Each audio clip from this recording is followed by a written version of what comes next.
Why do Shia Imami Ismaili Muslims celebrate the birthday of the Imam, alahi salam?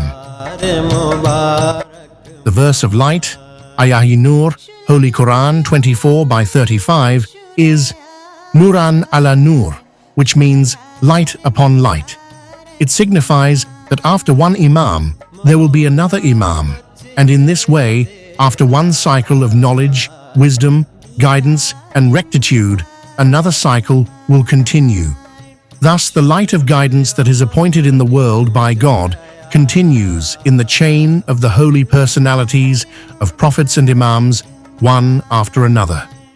Each person of this holy chain is the true guide in his time. Every birthday of an imam is a manifestation of Nurun ala Nur, a renewal of divine light upon divine light.